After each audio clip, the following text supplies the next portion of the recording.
morning and welcome to the Sunday service. This morning we're going to meditate the loving kindness meditation. After the meditation is going to be a Dhamma talk. Going to give Reverend Ksanti. After that, question and answer and chanting. Right now, time for the metta meditation. Venerable Chandasara is going to lead the metta meditation. Good morning to all of you. Now let's do loving kindness meditation. For that, be seated in a comfortable, upright posture. And now to relax body and mind, breathe in and breathe out for 3 times.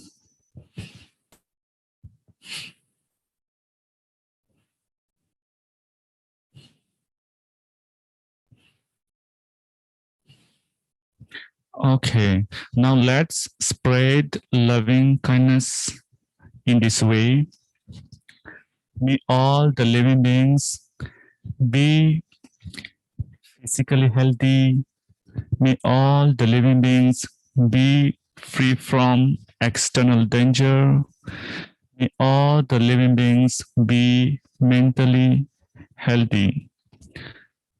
We continue spreading loving kindness until we hear the bell sound.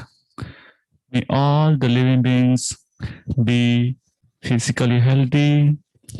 May all the living beings be free from external danger. May all the living beings be mentally healthy. Let's continue practicing.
Just a minute. What are you trying to do? Get sound.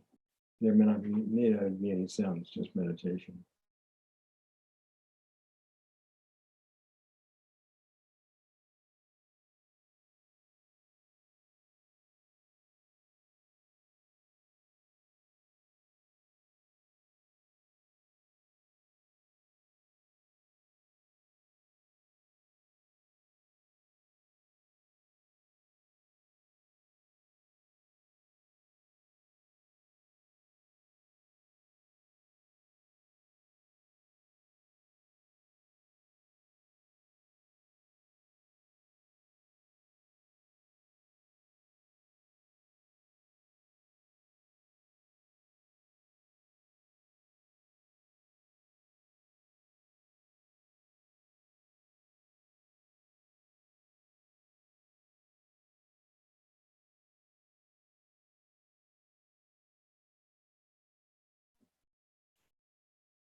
It's working. The guy moved. Okay, but there's no It sound. was you.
Sadhu, sadhu, sadhu. Thank you, Chandasara, leading the meditation. Now it's time for the Dhamma talk. As I mentioned earlier, today Dhamma talk is going to give a Ksanti. He is the one of the best student, late Venerable Dr. Karuna Dhamma. And Ksanti, thank you so much and help into the temple. So many years, I believe since 1995, he started to come to this temple. He's a very good friend and a good monk also. Thank you again being with us. Ksanti, you can start your Dhamma talk. Thank you. And thank you, Chanting. I really probably wasn't the best student of Reverend Karuna, but thank you. I had a major birthday last month, one of those markers. And I started thinking about my practice and how far along I was. And Reverend Kusala gave a quote from Desjardins, the French Jesuit. He said, we're spirits having a human experience. And I was struck by that because it does summarize what we're going through. I'm grateful that I'm having a human experience, and I hope the next time around I have one. And don't come back as a chipmunk. I've been watching YouTube videos on Charlie the Chipmunk, and they're totally engaging. And I remember the story of a monk who was reaching the end of his life, and he decided to sit and meditate for his last moments because he wanted to reach his nirvana. And just kind of at the last moment, he looked over, saw a deer, smiled, and died. And for 500 lifetimes, he came back as a deer. I think he eventually reached being a human. But my practice, I'm a Mahayana Zen practitioner. Reverend Karuna was my teacher, and Thich Thien An, the founder of our temple, was also a Mahayana Zen. And his book, Zen practice, Zen philosophy, Zen practice, was a basis for our practice. And early on, I came across a poem by Shinchen Ming, who's the third patriarch of Zen. And in my naivete, it struck me as something that I should aspire to. It goes, the great way is not difficult for those who have no preferences. When love and hate are both absent, everything becomes clear and undisguised. Make the smallest distinction, however, and heaven and earth are set infinitely apart. And so I can aspire to that, to just be totally in the moment, make no distinctions. And then you learn about the 5 aggregates: form, sensation, perception, volition, and consciousness. And you realize that from that first perception, it has to go through volition, which is like a storehouse of all our likes and dislikes and knowledge and ignorance. And it decides what we've just seen and gives it to our consciousness. And you've lost the point of Shinchen Ming. You've made a distinction. So it becomes part of your practice. And you start back kind of at ground zero with the 5 precepts, and you go on to the 4 noble truths and the 8-fold noble path, and the 3 poisons and the 3 characteristics of life and the 4 Brahma Viharas, and it goes on. Buddhism has a lot of numbers, but they're all necessary because they give us a common language. They help knit the Sangha together. And we take refuge in the Buddha, we take refuge in the Dharma, and we take refuge in the Sangha. And the Sangha kind of gets overlooked. It's because it's here, and you don't realize how special that is.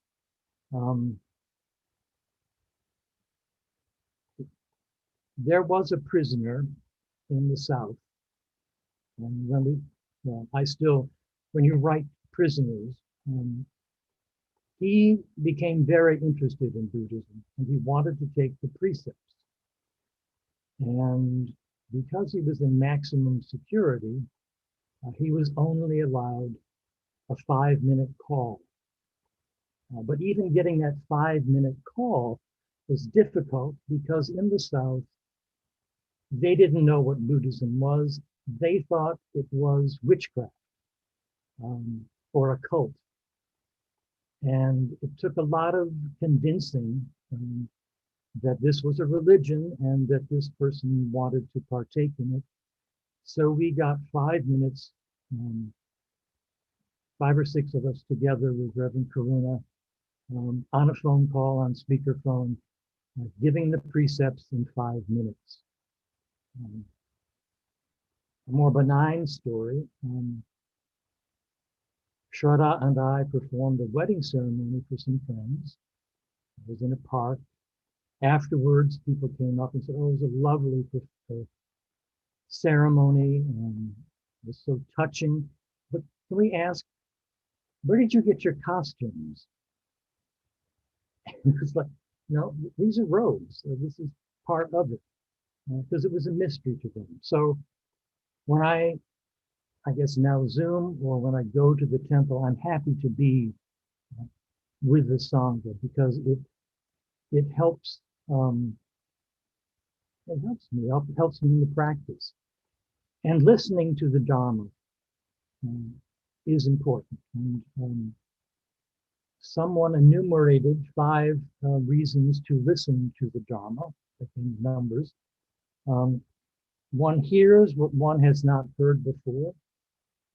One clarifies what one has heard before. One gets rid of doubt. One's views are made straight. And one's mind grows serene. We listen to the Dharma, and it's for those reasons. The things you learn are not going to be on a test. They're something you hear and you absorb slowly. It's not an onerous task to figure this out and to remember all these things. It's better just to sit there, listen, and follow those 5 things.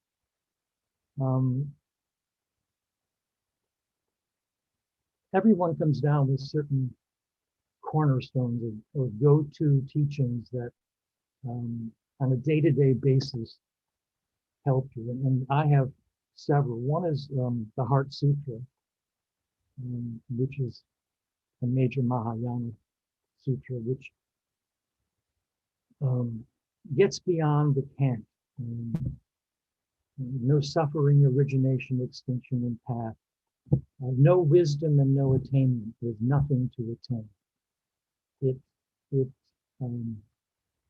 brings you to a point where you're experiencing it. You're not following it religiously, following it with earnestness. And the other one is loving kindness, especially the one where May I have the patience, courage, understanding, and determination to meet and overcome the inevitable difficulties, problems, and failures in life. And having gone 50 years working in the world and having suffered disappointments and failures and problems, the thought that, yes, I just have the patience, the courage, the understanding, and the determination to work through those and to give myself a sense of peace. And then the daily confession, which it's in, I guess, the chant book. But it's good to kind of focus on where, as a human, where you are. I mean, it says you're,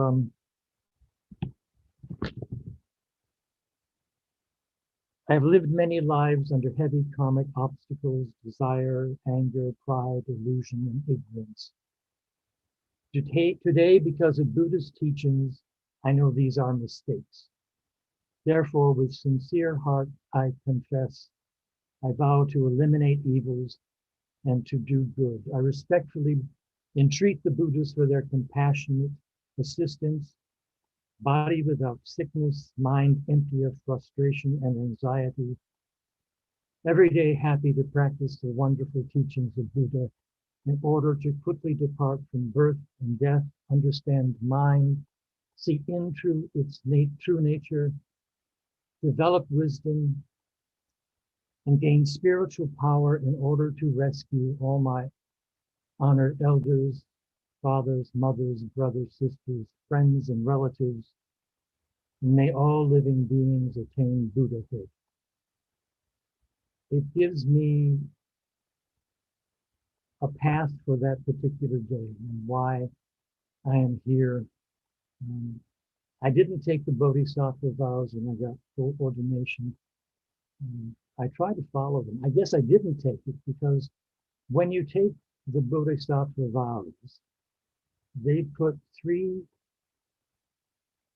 cones of charcoal on the top of your head. And then after a few seconds, they put a damp cloth on. And when you go to like Shilai Temple, if you look at all the foreheads, so many of them have these 3 dots, these 3 scars, which indicate they've taken the Bodhisattva vows. And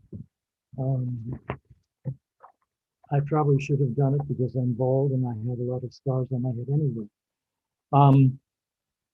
And the last are the Brahma Viharas, which they're active, and it's a good thing to follow them. We take the precepts, but the Brahma Viharas are how to go about this world with loving kindness, compassion, sympathetic joy,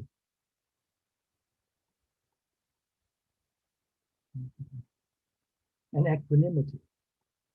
And equanimity is really important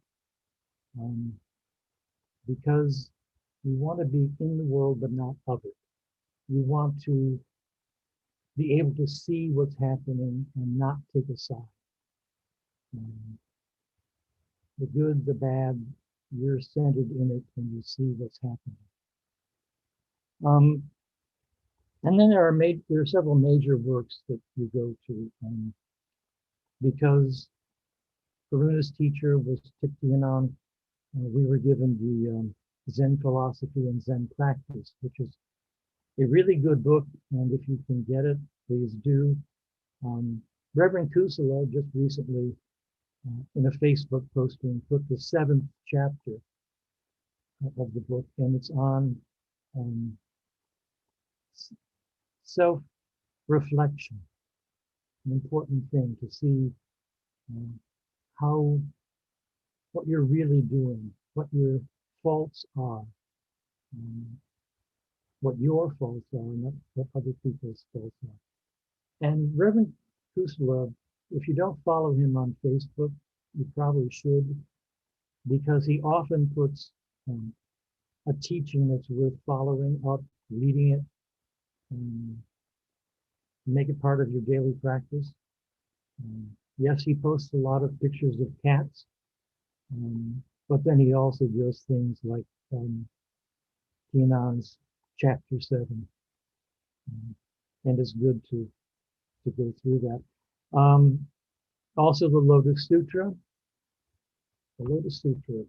It's because it's probably the most important Mahayana Sutra. Reverend Karuna expected us to read it. And the first go through I had with it, I felt like Charlie Brown and his football. Lucy was the Buddha, and he promises that he's going to give the ultimate teaching. And he gathers people now and again, and you think you're going to get the ultimate teaching, and it never comes. And then at the end of it, you realize, well, yeah, you have it. The ultimate teaching is that there are expedient means, that he teaches by expedient means. He teaches what we're prepared to hear. So he doesn't lose us. He takes us along the path, giving us insights that we're capable of understanding and incorporating, and then we go on. There's a story about a parable in the Lotus Sutra about the journey of 500 yojanas. Yojana is about 8 miles. And the guide says, I'm going to take you on this journey of 500 yojanas, and at the end, you'll get the great treasures. And some people say, I'm good. I'm not going to go. I'll stick with what I got. But the others, they decide to follow along. And it's a long, long way. And the guide sees that at about the 300 yojana mark, they're going to fall by the wayside. And he says, no, wait. Just a little way up, there's a magic city. And you can rest there. And the guide makes a magic city. And they come upon it, and they're happy, and they're fulfilled, and they think they've made it. And after they've spent some time there, he says, well, there's still 200 yojanas to go, and it's worth it. So let's get on with it. And that second part is the great way. And what the first part is the lesser way. And in the Dhammapada, which I'll get to in a minute, in the Michael Cleary translation, he talks about the lesser way. The other thing in the Lotus Sutra is that everyone can attain Buddhahood. It's not something reserved for the very few, but everybody can attain Buddhahood. And the last thing is the way of the Bodhisattva, the way of compassion. He mentions compassion 67 times in the Lotus Sutra. To have real compassion, not sentimental, but compassion based on knowledge, is the greatest gift you can give to people. And the Bodhisattva is compassionate. The Bodhisattva says, I'm not going to go to the final nirvana. I'm going to stick and help everyone attain Buddhahood. So the magic city is like the base camp, where you regroup and focus and then start your journey on the great way. You'll make no distinctions. So maybe the end of the Magic City is a kind of enlightenment. And in the Dhammapada, as I said, it's a journey in part to the Magic City, the lesser way. It's the teachings of Buddha in brief, and the Thomas Cleary translation in his commentary. He'll give reference to the suttas that this comes from. So if you wanted to explore the idea more thoroughly, you have the source to go to. And just to go over what the factors of enlightenment are. Mindfulness, we keep coming back to mindfulness. But it's also investigation. It's to see into mind, understand mind. And that takes energy. You can't do this kind of as a Saturday hobby. It's something that you put energy into, but you put the energy into it because it gives you joy. Because it's fulfilling. You like doing it. It's not, a task that's a burden that you've taken on. No, it's something that's giving you joy. And you can relax into it. You can say, oh yeah, I can do this. This is what it is. And then it takes concentration and it takes equanimity. So that when you accept reality as it is, not what you'd like it to be, not what you're afraid it is, but just what it is. So you can not have anxiety and not have fear. It's just this. And again, it's maybe not what you would have wanted, but it is what it is, and you should envelop yourself in it. Pema Chodron has a couple of books that go into this. Start from where you are, or when things fall apart. They're wonderful books to go to. There are a couple of other books that I think I found important. One is Bankai Zen. Bankai, his great realization was the unborn Buddha mind. And basically that it's okay as it is. That you should be spontaneous and innocent in your experience of the world. That if you can get rid of the illusions, there's the sun. And it's always there. It's the unborn Buddha mind. So, where was I?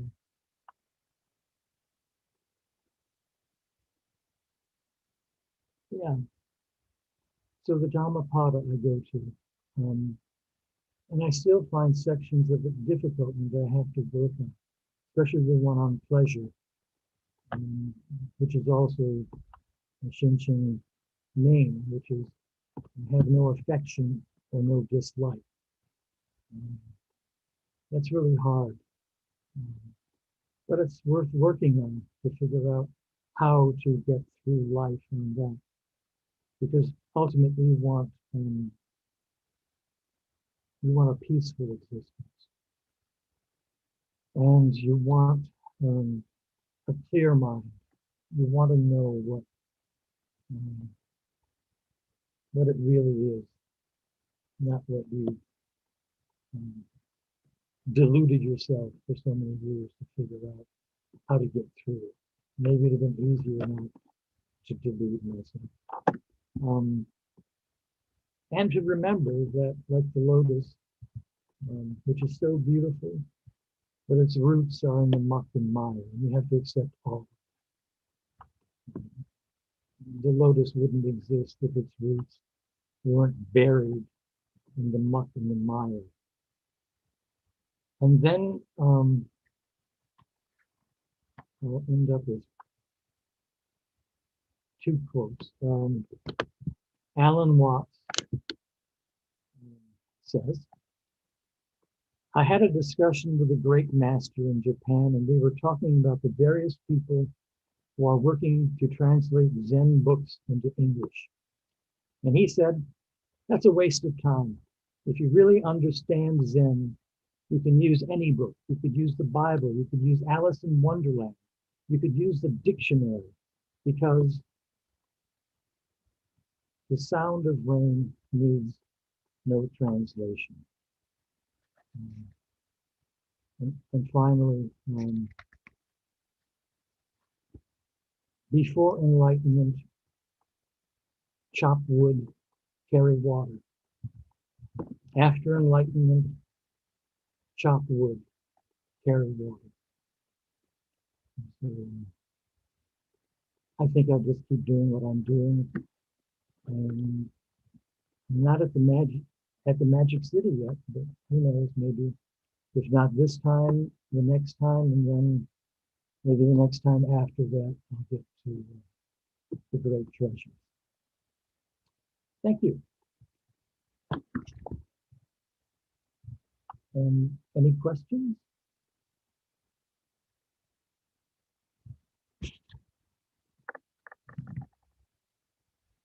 Yes, thank you again. If you have any question, you can ask.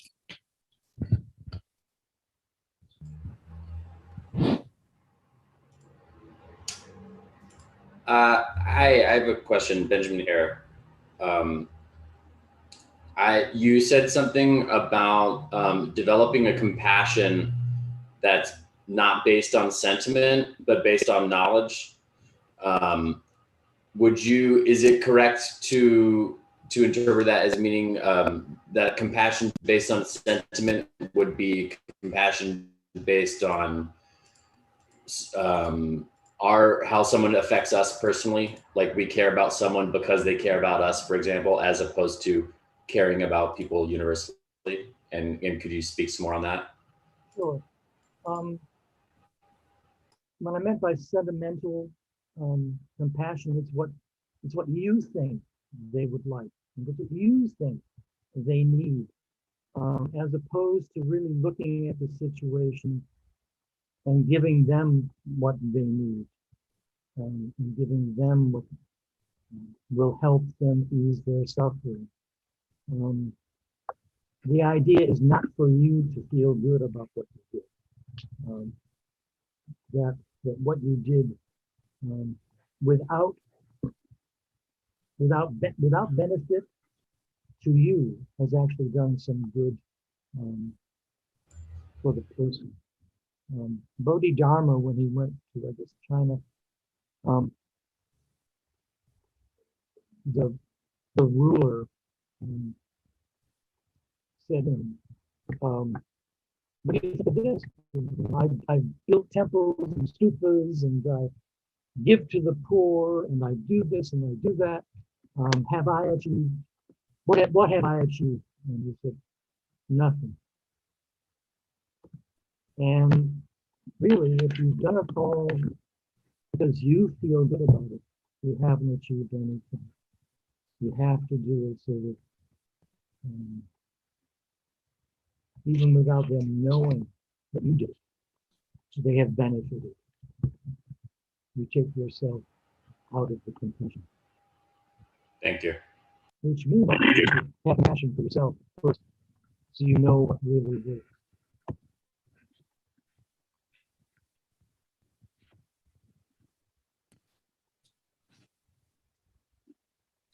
Any more question? Selwyn, yes, you can ask your question.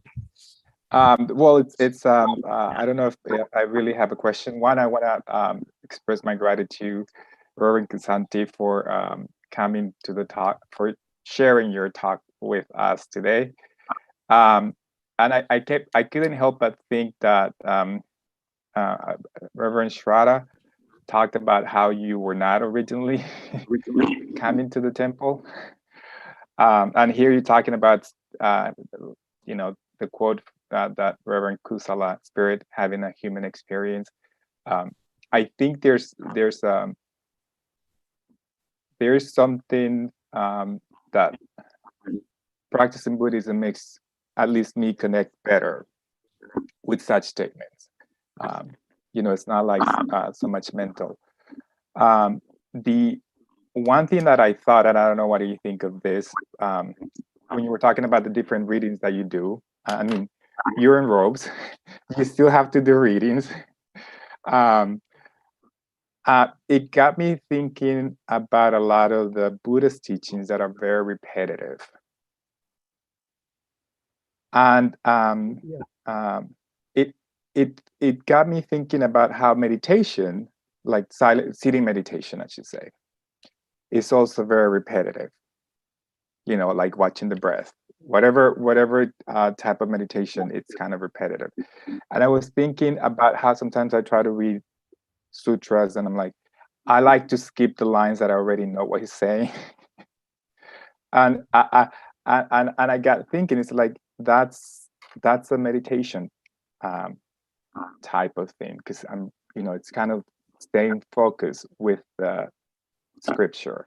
So I don't know what your thoughts on that are, but it did remind me of that. And thank you again for your wisdom. Thank you for listening.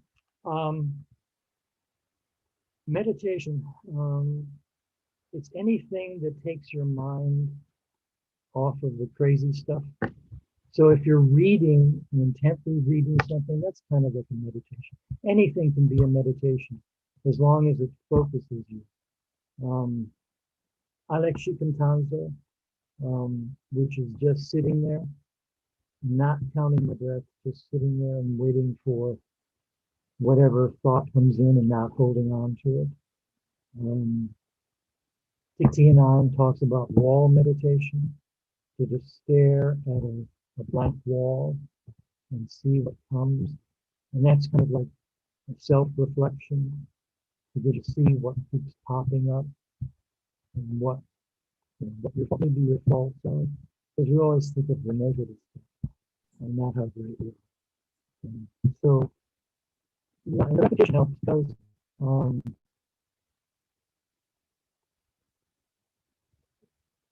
you might get something new out of it. I mean, you can spend a lifetime doing 4 Noble Truths and the 8-fold Noble Path. But you can kind of things from that. So, yeah, repetition helps in the sense that it focuses you and quiets you and lets you settle in peacefully. Does that help? Yes, it does. Thank you again. It got me thinking that I need to stay focused when I'm reading. Shraddha's story about my sitting in the car and reading. When I came in, I was tired of sitting in the car. And you just sit there. And I sat there without anything happening, listening to whatever was being said. And, meditation is just like very painful. I would have to keep moving. But it took root. And that was Reverend Karuna's genius. We were just there, and eventually I came to it. And it was a process, but she didn't push it. She wasn't a proselytizer. It was, well, you're here, and I'm going to give this Dharma, and sit there quietly. It's called meditation. You make of it what you will. And eventually you get steeped in it. Reverend Ratanasara came when we had summer sessions. He came and we were getting close to taking vows. And he said, "Are you sure you want to do this? Because it will change." And it's something that changed. But it did. It changed the way I work in the real world. It changed my read. striving. It changed me. It made me more aware of what I have been doing and what I should be doing instead. So whatever process it takes to get you to liberation and peace, do it.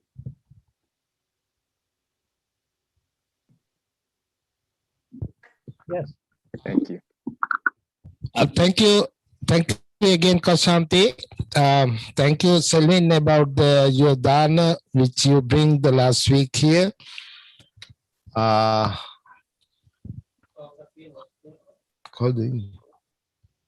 Is any question? We have little time. If you have any question, we can ask, and answer should be short also. Yeah, I had a comment, and then I wanted Reverend Kusala's opinion. But I love your name. I'm so glad I got to meet you. I knew Reverend Hearn, and I met Thich Nhat Hanh at the IBMC when he was alive, and I'll never forget how wonderful a human being he was. So I'm very grateful that he started such a great movement. But for me, I feel there's American Buddhism, and I imagine every country went through this, and when the Dharma was brought to the country. But what I know we don't have a lot of time, so I'll kind of boil it down to what my two cool ideas are. One is, I feel that there is a natural Buddha nature. When we enter a certain state of relaxation and receptivity, I notice talking to other people and myself, sometimes my hand will just go in that posture that we see the statues. You know, how our hand goes in our lap. We do have Buddha nature, and not just what we see in the statues, but what we read in the scripture. But so I feel that that's kind of given. I'm trying to share an idea of the potential. We have Buddha nature in many endless dimensions of manifestation, not just the body. But then I feel that one of the big obstacles that we're all confronting is we have all these Western ideas, and these ideas which I really feel are hurting us. Like somehow we think everything we know is our reference point, but the Buddhist teaching goes beyond psychology and physics and all of these different ideas, and even Western medicine. These are all limited concepts, and I feel as Buddhists we need to meditate to regain that freshness. To gain the freshness, we got to start over every day and realize there is a goal and strive for it. So and then my final statement is we're all unique. So it's not like we're unique in a sense. We are the ground of aspiration. So I just wanted to share. What do you think about that? I think I'm just trying to give people that idea. Don't give up. There is a way, but it's kind of, it's like right before our eyes, but we don't see it. But I did want to reiterate. I think Western psychology, if we think we're going to use Western philosophy and psychology to solve the Buddhist teaching, I don't think it'll work. We have to understand the Buddha's message and understand how, like the real way to find the path. Anyway, what do you think? What do I say? The position of the hands, yes, that draws you together so you're not flying all over the place. Western, because we are Western, that's it. But we have to go back to the teaching. That's why I like the Dhammapada. It kind of strips away the nonsense that we as Westerners keep trying to impose upon Buddhism. But Buddhism is dynamic. It will change as it goes from country to country. But yeah, we always have to go back to the basics and not get, not like people seizing on mindfulness and forget all the rest of it. No, mindfulness is only a minor portion of it. It's better than the rest of it. If you're going to further your journey for either the magic city or the jewels. So I agree with you. Okay, thank you. Thank you, Ksanti. We are out of time. I respect to everybody and I appreciate your all opinion, but we don't have time right now. Thank you again, Ksanti. Thank you all the members who participate today. And let me explain. Next week is Kusala is going to talk, I believe July 4th. Around the August last Sunday, either third Sunday or fifth Sunday, we're going to celebrate the Ulambana service outside of the temple backyard. So keep in your mind. Thanks for everybody again. Right now, we're going to chant the page 1 and page 10. Namo tassa bhagavato arahato samma sambuddhassa. Namo tassa bhagavato arahato samma sambuddhassa. Namo tassa bhagavato arahato samma sambuddhassa. Buddham saranam gacchami. Saranam gacchami. Sangham saranam gacchami. Sentient beings are numberless. I vow to save them all. Deluding passions are inexhaustible. I vow to end them all. Dharma gates are limitless. I vow to study them all. Buddha's way is supreme. I vow to attain it. May suffering ones be suffering free. And the fear-struck fearless be. May the grieving share all grief, and the sick find help to live. May all merits be extended to everyone. They all, together with all beings, may gain Buddha's way. Om Mani Padme.